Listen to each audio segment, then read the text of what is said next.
Good morning, and thank you for joining us for the Collaborative Planning webinar between Tribes and U.S. Forest Service, sponsored by Intertribal Council and U.S. Forest Service Department of Agriculture. The date is December 17th. We are posting this webinar nationally. It will be available for those that are unable to join us on the webinar at the Intertribal Timber Council website. We will be posting all presentation slides as well as a recording of the webinar later this year. If you have any questions during the webinar, please enter those in your chat box. We will be leaving all lines muted during the presentation, and we'll open lines during the question and answer period. We have joining us for presenters, John Wakanda from Forest Service, as well as Jim Derglow with Intertribal Timber Council. My name is Stephanie Lucero. I am the TFPA coordinator for the project that this webinar is based on. Just a quick couple reminders of this webinar and housekeeping before we do our presentation. The objectives of today's webinar is to give an overview of Forest Service planning cycles and best practices for moving projects forward, with a focus on projects between Forest Service and tribes. We are going to share some pros and cons and success stories, as well as lessons learned that we've garnered through the partnership agreement between tribes and U.S. Forest Service and Intertribal Timber Council. This is one of the last webinars as part of a 5-year project between Forest Service and Intertribal Timber Council, wherein we work with a number of tribes on different projects, and we're here to kind of share some of those major planning lessons learned. We wanted to make sure we have an opportunity for those on the line as well as joining us remotely, and we have some even comments from those who can't join us today about perspectives and obstacles and how to jointly develop some solutions to planning when it comes to doing cross-boundary planning and coordination. So today's agenda is the welcome and introductions, which we've mostly gotten through from myself, and the webinar objectives. We'll do an overview of TFPA in terms of planning, and when I say TFPA, I mean Tribal Forest Protection Act. We will be talking about other planning components, but our primary focus is the Tribal Forest Protection Act, as that's some of the lessons learned we've garnered, but we will talk about other TFPA-like projects and planning, pros and cons and best practices. To give us some of that collaborative project planning best practices and overview will be John Wakanda, and I'll pass that over to him at that time.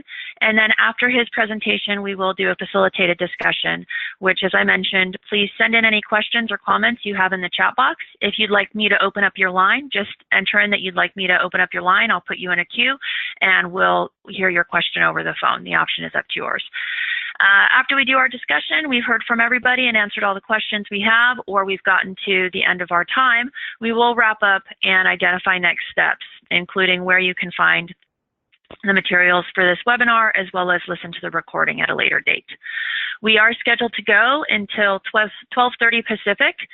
If we end earlier, we will just dismiss everybody before then, but hopefully we'll have plenty of questions and we'll use the full time.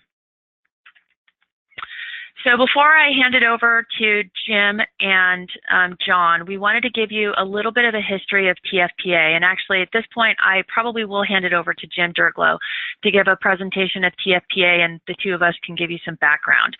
Some of you may have already heard this, but we want to make sure you have some grounding in terms of what we're talking about with respect to the Tribal Forest Protection Act. Jim?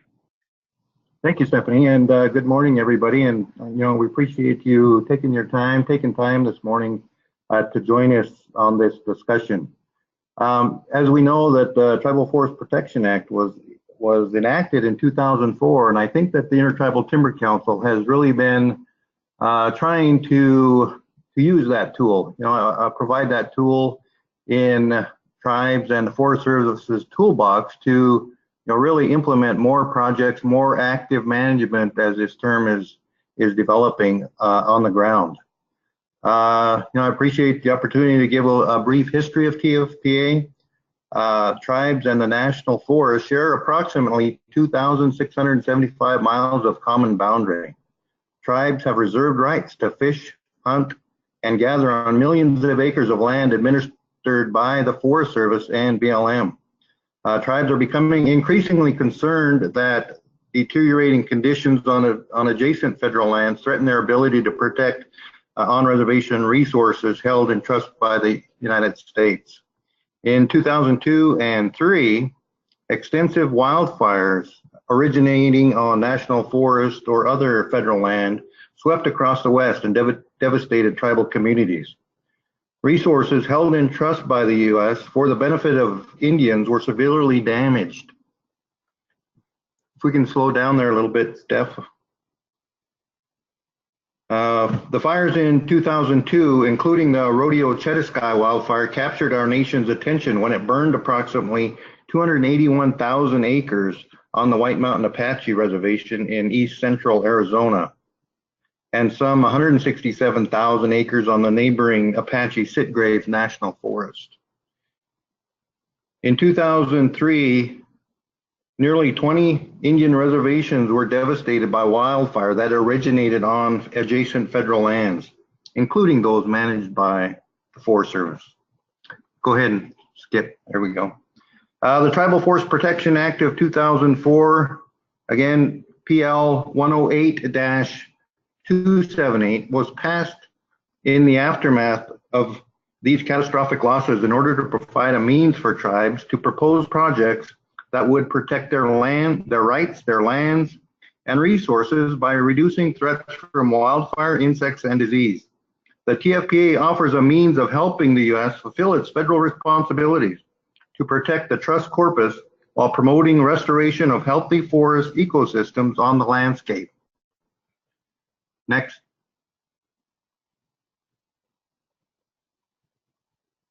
You bump down to the next one. There we go. So in addition to the testimony from the Tule River and the Intertribal Timber Council seen here, Governor Michael Chavarria testified before the House Interior Appropriations Subcommittee by saying that in the summer of 2011, the Santa Clara Pueblo was devastated by the Las Conchas fire. At that time, the largest wildfire in New Mexico history. Although mercifully no lives were lost and no homes were burned, they witnessed their traditional and treasured homeland and spiritual sanctuary, the Santa Clara Pueblo, particularly destroyed. They estimated that more than 16,000 acres of the forest land burned in that fire, and together with the lands that were lost in the Oso Complex fire in 1998 and the Cerro Grande fire of 2000, 80% of their forest and a huge part of the heritage had been destroyed. And more recently, in 2015, 5 reservations in the Northwest, namely the Yakima, Colville, Spokane, Nez Perce, and Warm Springs, burned approximately 338,000 forested acres, damaging approximately 1.2 billion board feet of timber. So the TFPA, the Tribal Forest Protection Act, is still relevant today, even more so, I would argue, than it was in 2004. Thanks, Jim. Do you want me to go over a couple key terms for folks? Sure. Great. So as Jim gave you, there's an important history with Tribal Forest Protection Act. There's been significant work over the last few years helping understand the different components of the Tribal Forest Protection Act. So you'll hear us use terms like TFPA. When we say tribes pursuant to the Tribal Forest Protection Act, we are referring to tribal governments recognized by the federal government. And when we talk about trust responsibility, some of that is what you heard Jim talk about in terms of treaty and trust rights. And we're also generally talking about the federal government legal responsibility to protect the interests and rights of tribes and their members. An important component of a TFPA proposal, and as I mentioned, we'll be talking about non-TFPA proposals, but for TFPA proposals, the land at risk that the tribe is attempting to protect through their TFPA proposal must be land held in trust. Now, part of the TFPA proposal and TFPA is to allow tribes the opportunity and emphasize tribal rights to work with Forest Service and BLM. We are focusing on Forest Service today, but work with those agencies to identify BLM or Forest Service lands that are posing a risk to tribal lands in trust or tribal resources in trust. So there is a connection between those lands, but the work usually incorporated in a TFPA has some lands held by BLM or Forest Service. So under TFPA, the Secretaries of Agriculture and Interior have to give special consideration to tribally proposed projects, or TFPA proposed projects, on Forest Service or Bureau of Land Management administered lands. So basically what happens is, what we propose is the tribes and these agencies sit down together and identify tribal areas and trust lands that are at risk from dangers or risks that are on Forest Service or BLM lands. We'll talk a little bit about what those include, but they can be fire, as Jim mentioned, and was the impetus, but it also may be invasive species, it could be insects, it could be disease, it could be wildlife habitat issues. There's a whole range of risks that tribes can identify that are being posed because of management of Forest Service or BLM managed lands. And those risks pose to trust lands. So the basics of TFPA, and that we want to emphasize moving forward, not only for a TFPA proposal, but also the TFPA-like proposals we might talk about today, are the TFPA emphasizes the government-to-government relationship between the federal government and tribes. It emphasizes tribes and federal agencies, as we talked about Forest Service in this case, sitting down and having government-to-government conversations with tribes about risks and priorities. It sets forth the goal of protecting trust lands that are adjacent to Forest Service or BLM lands. It acknowledges the tribe's historic and cultural interests. We'll talk a little bit more about that, but there are components of TFPA that really emphasizes the tribe's historic and cultural interests, as well as knowledge relating to the land and practices. It also recognizes tribal relevant knowledge and skills in both contracting as well as proposal development. We have more on TFPA. This project's resulted in a number of handouts, templates for workshops, and specific details on TFPA, but we want to give you a grounding before we get into our larger discussion today. So just as a reminder, for TFPA projects, the land has to either be tribal or allotted trust lands, and that means it's trust or restricted status. There must be a forested or grass, brush, or other similar vegetation for a TFPA project. You can also look at TFPA projects for formally forest cover or vegetative cover. So these might be TFPA projects for lands that used to have forest cover and they are capable of restoration. So those are just some specifics for a TFPA proposal. What happens is a tribe proposes a specific project, as we'll discuss later. Those projects are usually more successful when they're developed in collaboration on a government-to-government basis or just a collaborative basis between the tribe and the Forest Service, or BLM, that there's an adjacent Indian land trust at risk to the lands being proposed for work. And as I mentioned, there's a whole range of risks that are identified: fire, insect infestation, disease, or any other threat to Indian forest land or rangeland and the tribal community. And the other component is there needs to be some kind of need for restoration. And the proposal needs to have all of these elements. It needs to identify the risk. It needs to make sure that it clearly identifies what tribal lands are at risk and the type of risk on Forest Service land.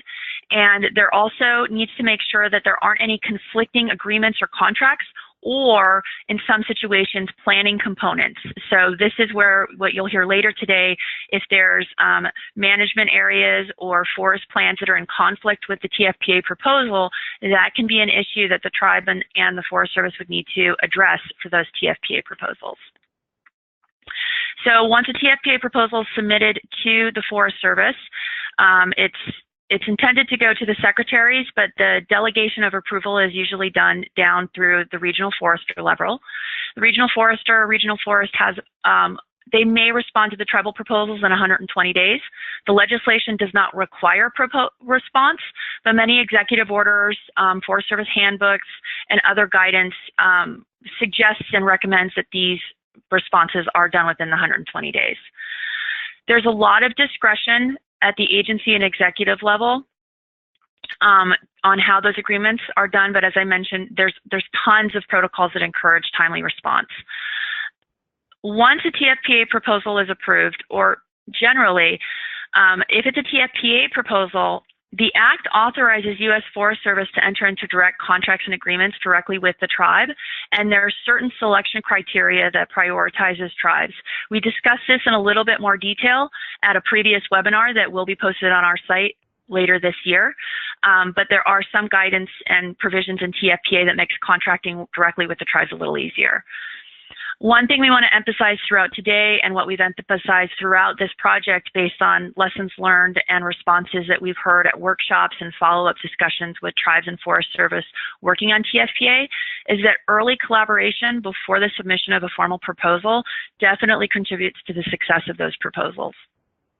And as I mentioned, there are some agreement components under TFPA that are important to TFPA proposals that allow for contracting of appropriate funds and resources.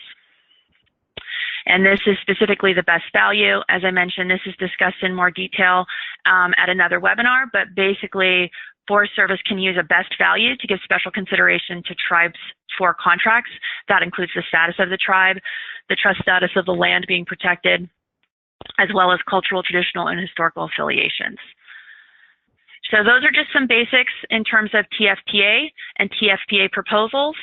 It's authorized to honor the U.S. government responsibility and interests to protect sovereign rights, treaty and trust responsibility, as well as U.S. Forest Service mission and values. If you look at their handbooks, there's a ton of other elements that are contributory to these kind of authorizations and responsibilities. Tribal rights and interests, there's sovereign rights that are important, treaty rights and reserved rights, as well as TFPA looks to protecting cultural, natural, and economic values and interests of the tribes. And we have a number of projects. We will be publishing a success stories that discusses some projects and looks at all of the range of different rights and interests that TFPA projects have protected throughout this project and since it was enacted in 2004. One thing we want to emphasize in addition to TFPA proposals today, though, is that there are projects that have come out of both these workshops and that can be developed collaboratively between tribes and Forest Service that aren't necessarily TFPA. They may not follow the TFPA proposal guidelines that I just spelled out, but they have the principles of TFPA. They're projects that are on Forest Service or BLM lands in proximity or adjacent to tribal lands and resources. They are projects that are intended, their goal is to protect or enhance resources of importance to tribes, whether those be treaty, trust, cultural, sacred sites, wildlife habitat. There's a whole number of different resources that might be important to tribes that the project may want to protect. And that there's a clear tribal partnership between the agency and the tribes, both in the development and the implementation of projects. So while these webinars are focused on TFPA and we just went through the requirements of TFPA, we also want to remind folks that these principles can lead to great success in collaborative partnerships between tribes and Forest Service. And we refer to these as TFP-like projects. So they may not be an official TFPA proposal, but they have these qualities. Jim, did you want to add anything?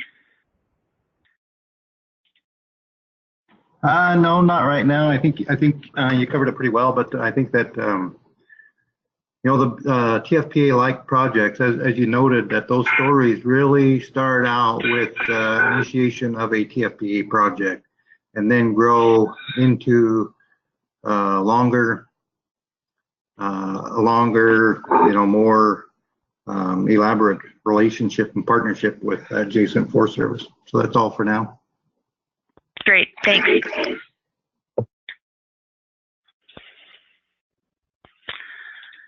Okay, before we get into the main presentation in terms of collaborative best practices and working with Forest Service, do we have any questions in the chat box or in the lines regarding just TFPA proposals in general?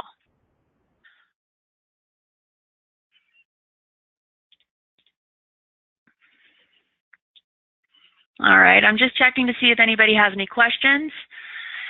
If you have questions throughout, you're welcome to post those on the chat box. I will open up the line at the end so that we can hear all the questions we might have. So John, if you want to start your presentation, we have a couple questions, but if you want to start presenting, then I can answer those questions. So we have one question from Greg Young regarding restricted status. Usually what we're talking about with restricted status is that there's a tribal trust component, that it's a tribal land. There also might be restricted status on Forest Service land. So it might be conservation protected land. It might be part of another act that restricts the use and work of that status. TFPA can't override any of those restricted status of Forest Service or BLM lands. So those are some of the components that we are mentioning to think about. And I'll actually, I'll come back to that, Greg, if we didn't answer that question. John might be able to answer it as he goes through his presentation. It doesn't look like we have any other questions. So John, why don't you go through and then we'll come back to Greg's question about restricted status. John, take it away. Okay, can you hear me all right? You're coming in loud and clear. Okay, all right. Well, thank you for the great introduction, Stephanie and Jim.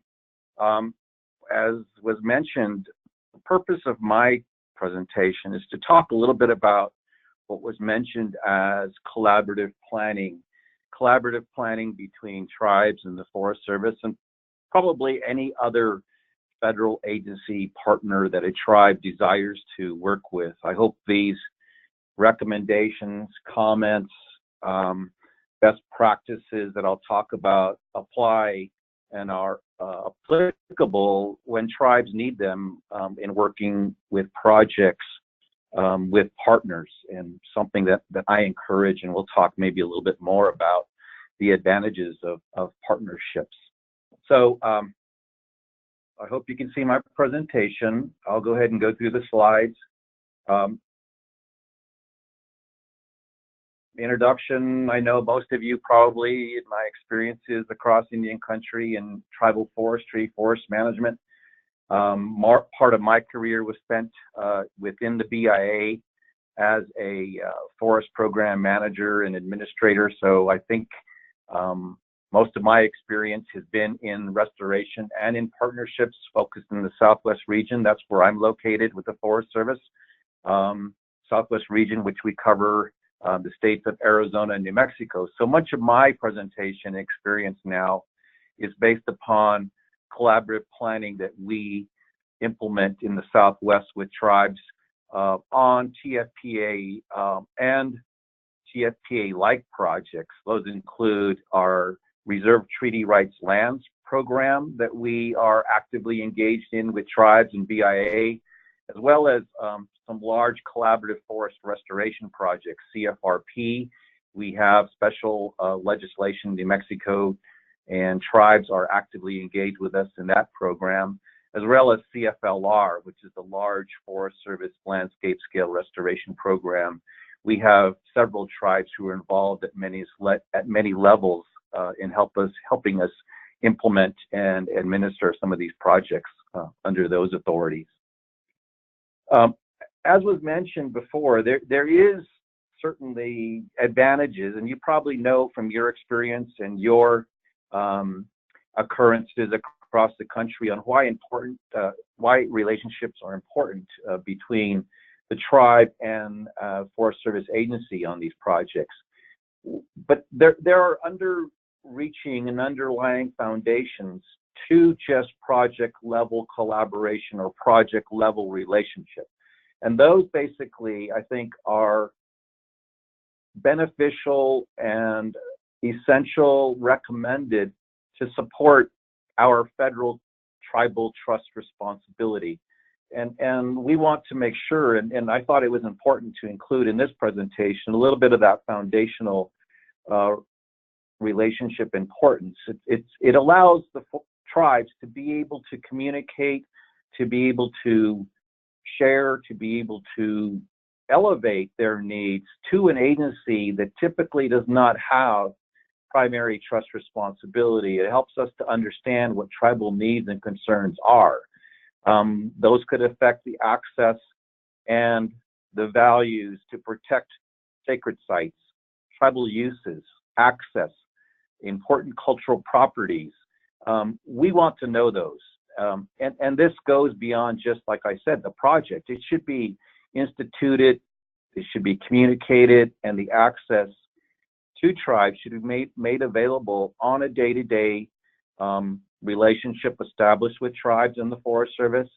And it supports also what we believe in is collaborative planning with the public, but on a higher level with tribes who value many things that oftentimes are not understood or are not oftentimes respected with tribes.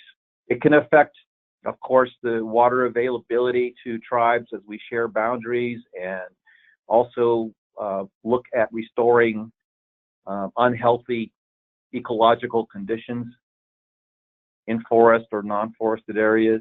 It can improve habitat for wildlife, just general long-term forest health.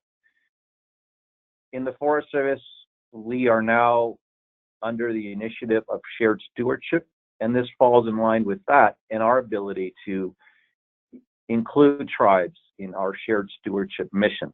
We want tribes' involvement. Ideally, as I mentioned, there hopefully is an existing positive tribal Forest Service relationship, or a tribe desires one, or it wants to improve an impaired relationship. We hope that that is the basis and why it's important to want to work together. I hope tribes have been involved in consultation, collaborative project planning. At any level a tribe desires it necessary. We hope that tribes have also been involved in a much larger foundational process of forest plan revision or forest plan development. And those are going on across the country within the timetables of various forests. And we hope at least that tribes have been communicated, consulted, and invited in a collaborative consultation process that considers tribal values, tribal needs, tribal concerns when a forest is undergoing its management planning effort for a particular forest. And we know that there are many locations across the country which are important to tribes, and we want to make sure that tribes have the ability to express those concerns, needs, and values to us.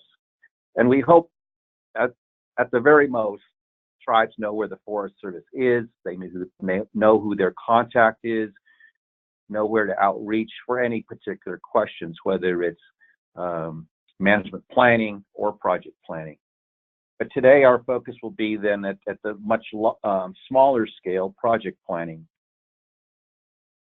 We hope that a tribe determines that it's necessary to involve the Forest Service whenever it may have a desire or intent to propose a project, of course, that's managed by the Forest Service or is adjacent to Forest Service lands. We want to also support and continue the success within the Reserve Treaty Rights Lands program that has been established and authorized through BIA and Interior. We're very quite successful, especially here in the Southwest and other places in the country, of supporting the program, and that has allowed opportunities to develop partnerships with tribes on a much more meaningful project level. We hope that you also consider us as a source of potential funding to help support collaborative projects, landscape scale projects that may extend across tribal boundaries, Forest Service boundaries, or other partner boundaries.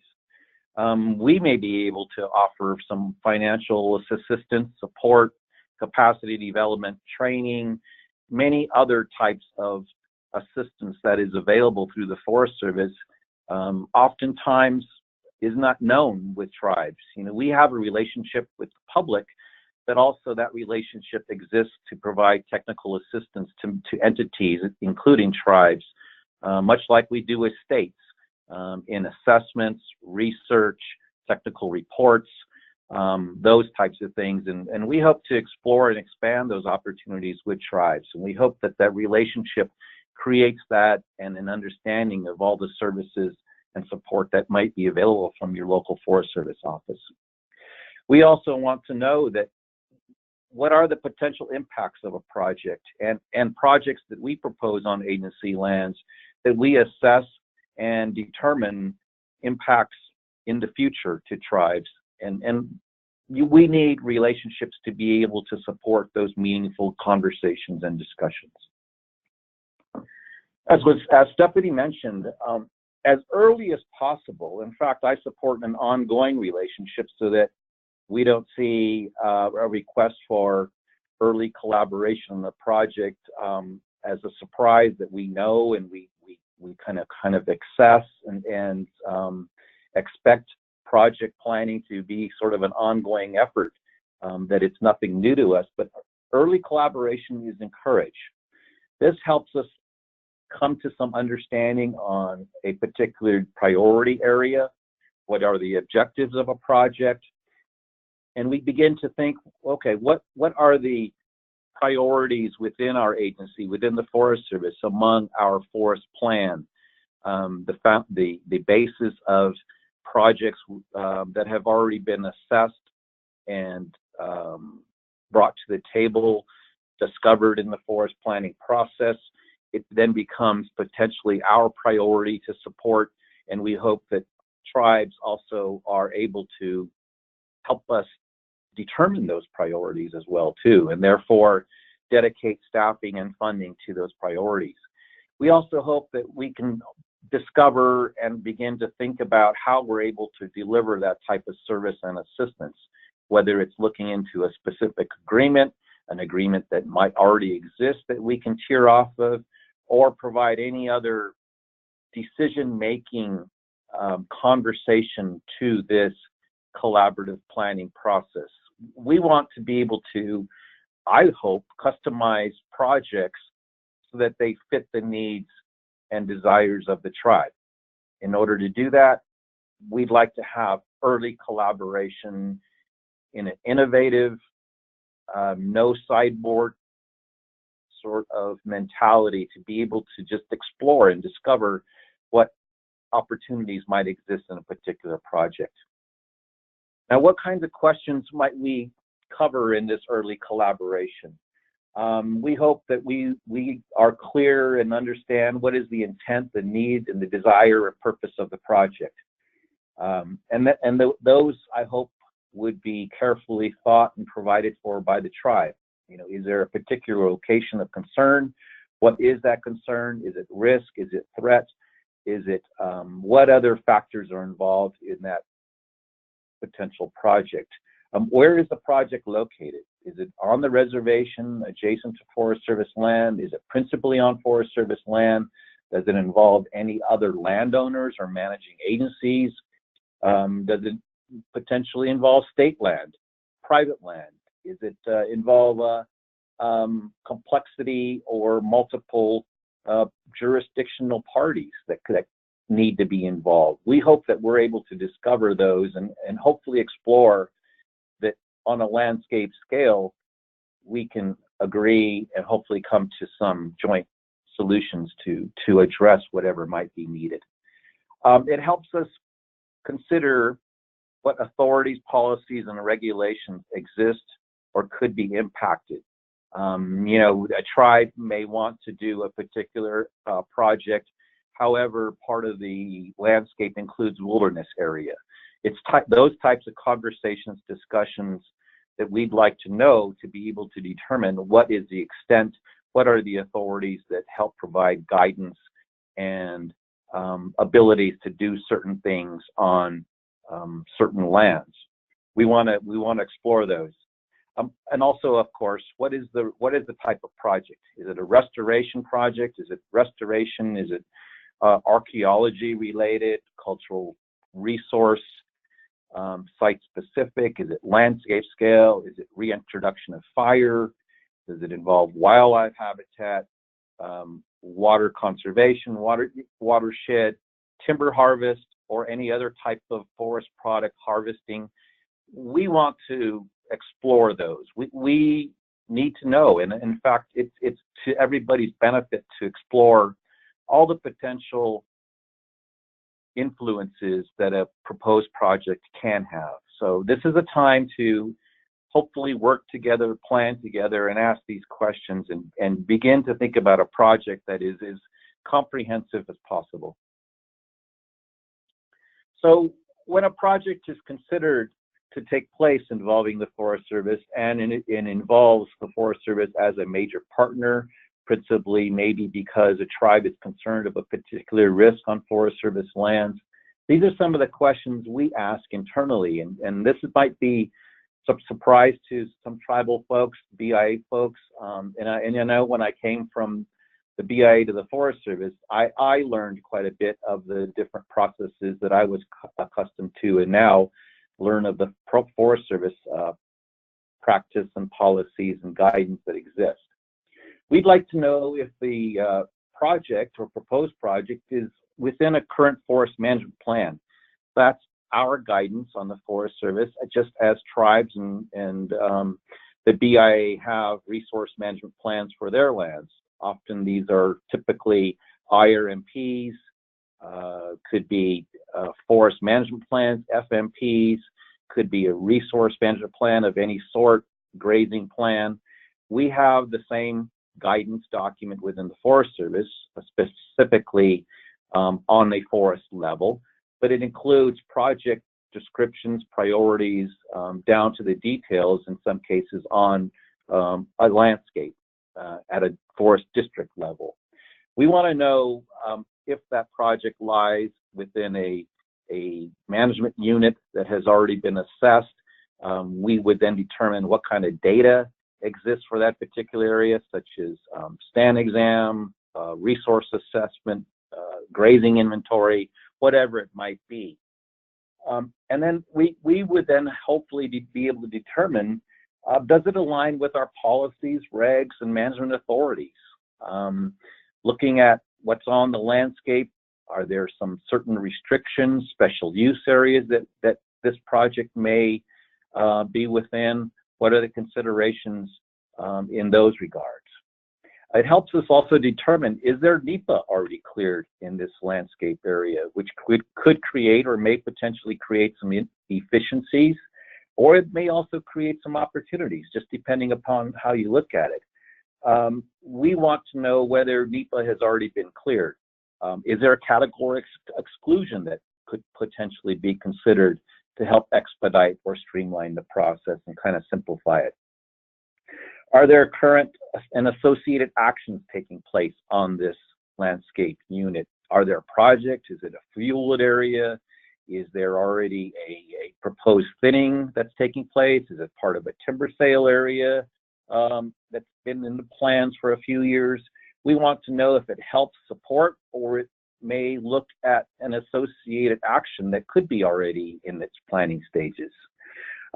We want to know what the treatment types are. What type of restoration is taking place? Is it strictly fire? Is it mechanical? Does it involve access, land management or land treatment challenges, slope, location, wetlands, whatever it might be? What are the treatment types and objectives, and consideration then, what are the challenges? Then those questions also help us determine, is there funding available based upon the priorities that may be established? Are there special treatment funds that might be available within our budget line items in the Forest Service budget that we can focus and dedicate? Or is it an emergency? There might be the potential to look at a project that could be considered emergency that could then free up or potentially elevate the ability to receive funding for taking care of this project. Basically, the other major question that we want to ask is, how does a tribe want to be involved? And we hope that we open the door to tribal involvement at all levels, beginning from the planning stages, helping us gather data to support NEPA, could be conducting surveys, could be surveys of different types, archaeological surveys, biological surveys, wildlife surveys. Whatever the tribe desires to assist in this project planning and implementation phases, we want to know early so that we can help support those, that we can take advantage of partnerships that may exist to help support the needs and intent of the tribe. So let me also go through a little bit of our project planning process that exists within the Forest Service. It's, as I mentioned, a little more complex than what I was used to when I first joined. It's very large, exclusive, and data-free. we have the necessity to support data analysis and the final decision process that is held by a line authority with sound resource data. And it includes data of all types. And you're quite familiar if you have managed or worked within a resource management agency or program, that science helps you support decisions, and that's no different than for whatever agency you may work with. Collecting data, having it support your decision-making process, and as you can imagine, when we make a decision on the Forest Service, it's open to the public. It has to be supported by our guidance, our rules, our regulations. It's got to be able to be defended. Unfortunately, oftentimes and many times in court through a litigation process. So as you can imagine, it's pretty intense, but that doesn't mean it can't be understandable, and it can't be inclusive of tribal concerns and, of course, tribal involvement. Our decisions must support our multi-use management principle, supporting multi-use accessibility of the forest, be able to support public uses, public lands, and so we want to be able to assess a decision with the eyes of being wide open to multiple use within the landscape. It's an integrated approach. We hope to be able to use staff, resources, funding that can be from multiple sources internal to the Forest Service programs. And I'll show a little bit in the next slide of the table, and it sort of demonstrates the involvement in the planning process that's received from multiple resource management specialists, experts in their field, to help make the best decision possible. It involves a lot of staff and budgets, and we need to be able to plan for their involvement. So as complex as decision making is, it has to be supported by a complex process, requiring planning, requiring making sure that we know we have adequate staffing capacity to be able to fulfill a planning effort on a project. We want to be able to dedicate people and energy towards a project if it is a high priority.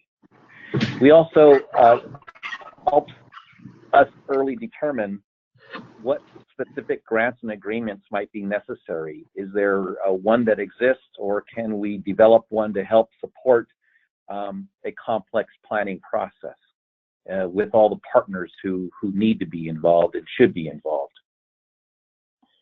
Now this slide, it might be a little difficult for many of you to see, but it's in the materials that are available for this presentation.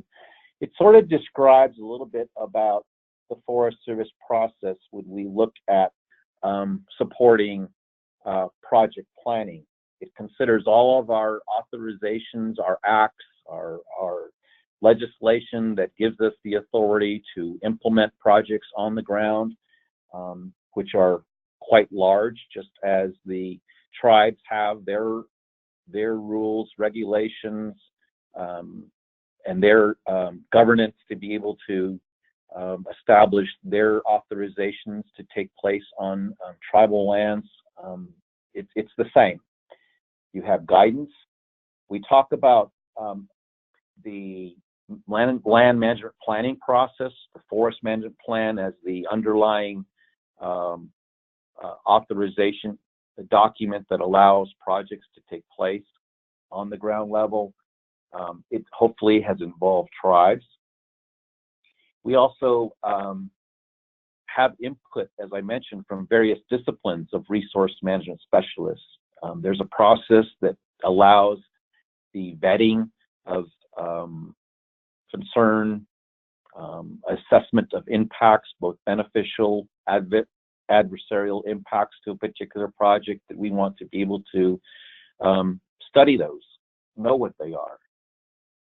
There are places certainly for tribal involvement, and I want to highlight those right now. And as I mentioned before, we hope tribes have been involved in the forest plan revision. We hope tribes have been consulted with and given the ability to be part of that process. We also hope that in a project planning process that takes place on a smaller scale, as we're talking about, say, TFPA projects or RTRL projects, there also is the ability to be able to incorporate tribal proposed projects that are certainly specific to just what the tribe wants and tribes need. And we want to explore, as I mentioned, what is it exactly that supports a tribal desired project. Let me also say that in this planning process, we understand and we certainly have the initiative and the ability to consider tribal projects on a much more broader and assess the social benefits of including tribes as effective partners. We have the responsibility and requirement to support self-determination and self-governance. And that's not just exclusive to interior agencies, it also extends to USDA. And we hope that decisions that are made on these projects always have that consideration in mind. With that, supporting economic development, looking at the ability to improve job availability, job creation, create tribal business, individual and tribal business at those scales, tribal entrepreneurs, people who may want to get into business with a particular project or help them get started thinking about how they may become a potential contractor under this project. We also want to explore and support any types of training. Just to give you an example, here on some of our RTRL projects, we have provided training in the area of stand examination to tribal members and tribal program staff to be able to help collect data. We may be limited in contractors and in time. A tribal trained crew helps us fulfill data collection needs and the role that is important and provides valuable training and experience. We want to be able to explore how we can engage youth at all levels. Is there a learning opportunity? Is there an opportunity to train and to communicate and to promote the future resource management professionals in a project? How can that be incorporated into the project? Does that require a special grant? Does it require maybe a different type of agreement? We hope that we're exploring those opportunities when we sit down and do our project planning. How can we leverage tribal and non-tribal partners? Maybe there's another tribal program through a job training program, maybe that you can help combine two tribal programs and for working together to help strengthen and broaden it. Maybe there's also partners that the Forest Service knows of who want to become involved. We have many of those opportunities across the country, and I'm working on a couple in the Southwest that are looking at some non-historical partners that we're introducing tribes to. The Nature Conservancy, National Forest Foundation are just a couple of examples. And they could be corporate partners as well too. We work both sides on industry, corporate. I think a large untapped opportunity is with partners that you may not often think of, want to assist tribes in a social benefit context and are looking for opportunities to do that. And I hope the Forest Service can maybe potentially introduce you to them or leverage some type of ability to connect with tribes. Funding sources of all types, federal, state, corporate, NGO funding, We hope that our planning process opens that opportunity for tribes. So let me just also say that our work on Forest Service lands cannot be done alone, and we don't want to do it alone. We desire inclusion that includes tribal inclusion, and no one single agency can do it by themselves. Therefore, I think that reiterates the purpose and need and value of partnerships. As I mentioned, the webinar, I believe Stephanie has had the ability to incorporate some learning materials and guidance that I've offered. It includes some guidance for tribes on partnering with the Forest Service.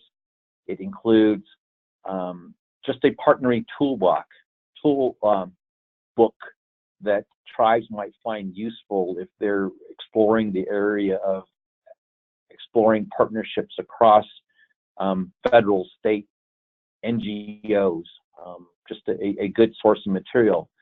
The other document is a brochure on the different types of partnering authorities, the ability to enter into agreements, what type of agreements might be possible with tribes depending upon your project, help navigate that a little easier. So those are made available in the webinar materials, and hope that's available. I do want to open up for any questions, comments, recommendations. Stephanie, I think that's the end of my presentation. Yes, thank you, John. So for those that have questions or comments, we've gotten a couple on the chat box. We're going to slowly open up the lines. If you are on a line and have a lot of background noise, please mute your end. When we open up the full lines, we want to make sure we get as little interference as possible.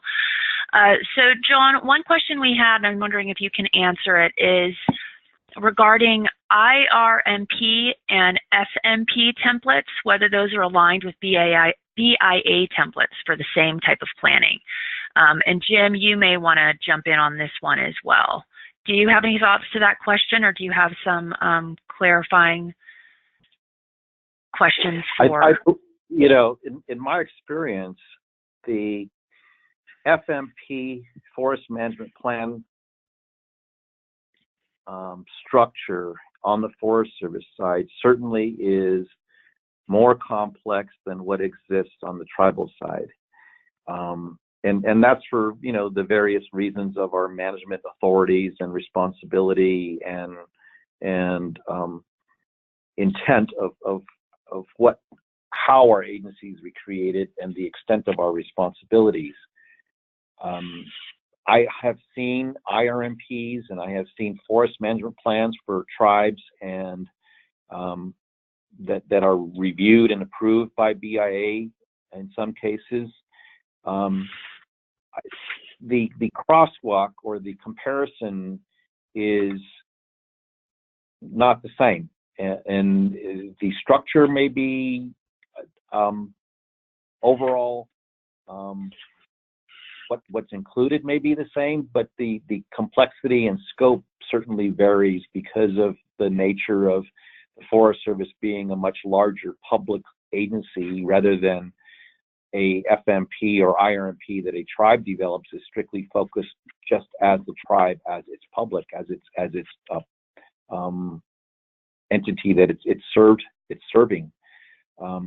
We hope that our process can be used. I think it's very thorough. It can be modified and changed to adapt to a tribal situation. We hope that tribes may want to look at the structure of how a forest management plan is developed and what the final outcome is to help make guide resource management on tribal lands. That's not to say it's the best. That's not to say it suits everybody. I think it's a case-by-case situation. Maybe just to add to that. Yeah, maybe just to add to that, if I may. I think that you know, the FMPs, the IRMPs that are developed by tribes are based on the tribe's individual vision for its land management goals.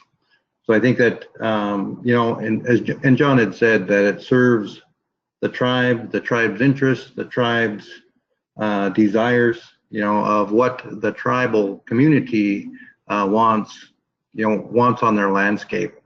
And developing those objectives is pretty tribal centric, and so they are different. The goals are certainly developed, to meet the needs of the individual tribe. Thank you, Jim, and thank you, John. I think a follow-up question with that was, so if BIA funds a FMP or an IRMP, and if you guys can spell out what those are for anybody who doesn't know, would it be best for the tribe to make sure that the specs of those plans meet with the U.S. Forest Service? How would they go about coordinating with U.S. Forest Service with a BIA-funded FMP or IRMP? I can jump in initially. I think that, proposing a project on Forest Service lands at this point, you fall under the umbrella of the Forest Service, the individual forest plan. So you're not carrying, at this point, I know that there's some new language in the Farm Bill moving forward, but at this point, and historically, I guess since inception of the TFPA, all proposals that were developed fell under the umbrella of the Forest Service's Forest Management Plan, FMP.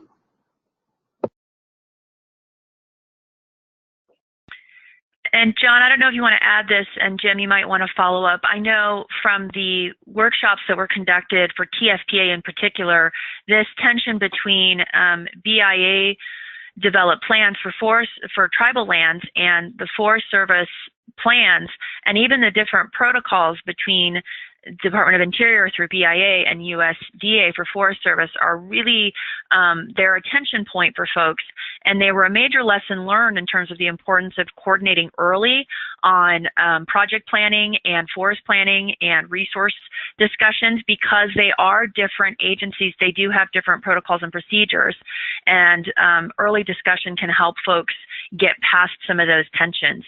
Are there any other lessons learned or thoughts you might have to offer those on the webinar? Yeah, you're right, Stephanie. We do have a long road to go in terms of believing that our differences in forest management plans or resource management plans, integrated resource management plans, IRMPs, would ever be consistent, and we probably don't want that. I'm not advocating for a plan that looks the same as a forest plan versus a tribal resource management plan. I don't think that would ever happen, and I don't think it's a good thing.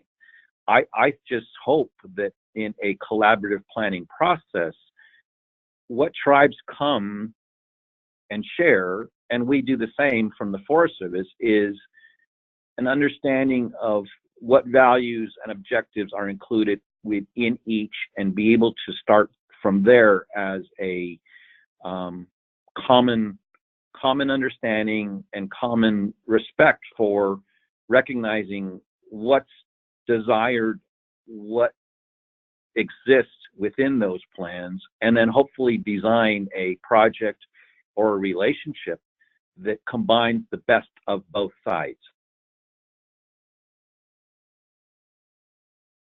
Jim, anything to add to that? No, I totally agree with that last statement that John made. But irregardless of, I just maybe want to reiterate that there should be an early relationship, and have tribal involvement and support capacity development with the tribe, irregardless if there was a TFPA project or not. I think that there's a great opportunity to help support and consider tribal workforce capacity, irregardless.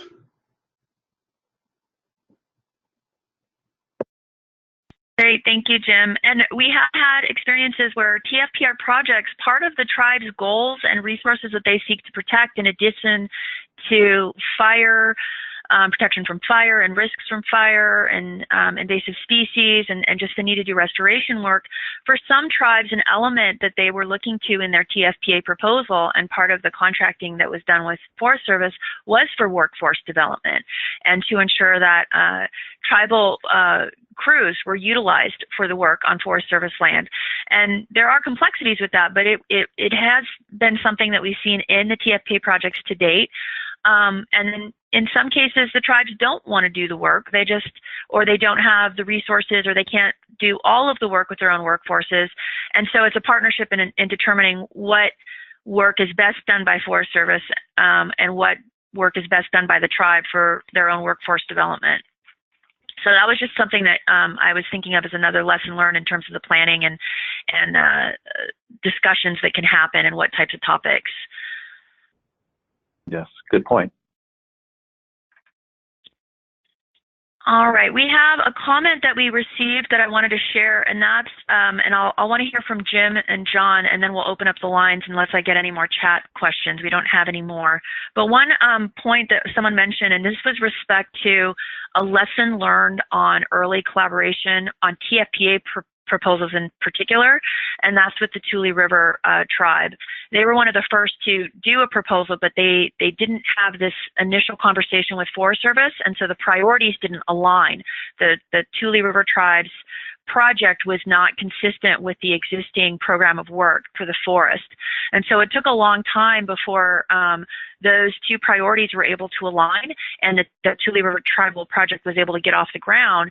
And what Dirk Charlie shared, he was unable to join today, was that it really took leadership on both sides, you know, the consistent work from the Tule River tribe, Brian Ruger and the staff at Tule River, and then Eric LaPrice was the district ranger that came in and really worked with the Western Division Divide or the Western Divide Ranger District and the Sequoia National Forest to get that project on the ground.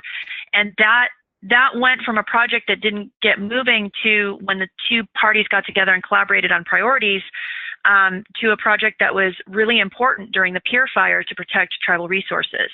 So that was just another kind of both sides of the coin of not coordinating and priorities and some of the issues that need to be resolved with the program of work and tribal priorities. Jim or John, do you have anything to add to that? No, that's a very good point. Unfortunately, you know, project planning and project submission had gone on and to the point of where the tribe leader finds out that it is a challenge then to become a priority for the Forest Service.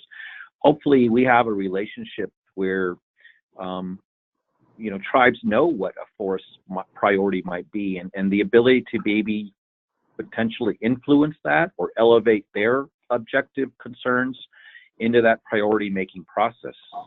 I hope the Forest Service does a better job of that. Does that relate to your ongoing communications, John? Definitely, yeah. It's okay. Part of what I hope and I believe we do fairly well is have an established ongoing relationship for the tribes to know that they have potentially a ability to have that communication about establishing priorities and have the ability to communicate that to the forest. Great, thank you, John. And Jim? Yeah, I was just thinking that, you know, I think that's the Tule River experience, you know, is a lot of why, you know, we're developing these webinars. Just, you know, re-emphasizing that the tribes need to be engaged early in Forest Service planning and you know, really start talking about the Forest Service priorities and their 5-year program of work. So I think, you know, because of that experience, the ITC, you know, recognize and with Forest Service support that there is a need to have, you know, webinars such as this to try to, you know, support those efforts. Great. All right, well, I'm going to remind everybody on the line, if you can mute your lines if you have any background noise. We're going to open up the lines to see if we have any questions. Let's take one question at a time if we can. All lines are open. Oh. Okay, so we've got some background noise we can't address. If you have any other questions, please send those on the chat box. We're already getting some. So this is actually related to the TFPA introductory component, and the question relates to the definition of proximity to U.S. forests. There's a question about a property that's a fourth to a half mile from national forest and whether that would qualify for TFPA projects. Unfortunately, that land cannot be taken into trust. So there's a couple components to that question, and I'll take each of them at a point. And then Jim or John, if you want to jump in, please feel free. So first of all, the proximity is not a mileage component. So when TFPA talks about adjacency between tribal lands and Forest Service lands, the adjacency is not determined in the statute as a mile proximity. The proximity and the adjacency is based on the risk. So can the risk from Forest Service lands negatively impact those tribal trust lands or tribal resources? So for example, it could be miles, it could be, a quarter mile, it could really depend. We know for those of us that work in forest management, invasive species, disease, fires, those can reach tribal lands from Forest Service lands great distances, and it really depends on the type of risk as well as the conditions on the ground. So that adjacency is not a specific. It needs to be whether it is a risk to an adjacent Forest Service and then a tribal trust land. Now, there needs to be tribal trust land that's connected to the resources, and it needs to be tribal trust resources. So I know for California tribes, there's a lot of California tribes that do not have trust lands. They're federally recognized tribes, but they don't have trust lands, or they don't have a lot of trust lands. They have a lot of resources that are adjacent or in Forest Service lands. There needs to be that component of some tribal trust resources, and what we've seen in the workshops, particularly in California, is where tribes that have those trust lands can partner with tribes that don't and work on developing proposals to protect multiple resources that are adjacent to Forest Service lands. So hopefully that answers your question. John or Jim, did you want to add anything? No, I think you covered it very well. Okay, and we've got some more questions. And again, it does not have to be contiguous, just adjacent based on the risk and the risk to trust resources. With respect to any risks or problems on tribal lands that might spread to U.S. Forest Service, TFPA is really intended to help support the existing government-to-government and trust responsibilities to give tribes the ability to identify proposals on Forest Service lands. However, I think what we've talked about today in terms of collaborative planning, maybe there are some opportunities for tribes to work with Forest Service and partner with Forest Service and other partners to identify resources to support working on tribal lands that may pose a risk to U.S. Forest Service lands. But that's not specifically what TFPA is about, but definitely what we're talking about today in this webinar. Anything to add, John or Jim? Maybe just an update on some of the activities that are ongoing now since the TFPA was initiated. The continued work that many tribes are doing are cross-boundary, and the tribes and the Forest Service that are engaged are doing more cross-boundary work to support each other's activities. And then I think another thing to add on that, Jim, and that's also from some of the success stories that will be coming out later this year, is the Karuk and the Leech Lake tribes that have both been working really hard in integrating tribal values, tribal management strategies, as well as coordinating work done both on tribal and Forest Service lands through some of their TFPA and TFPA related projects. So that's another way to look how IRWMPs and even the forest planning and collaborative forest discussions that we've talked about today can really see benefits on both Forest Service and tribal lands.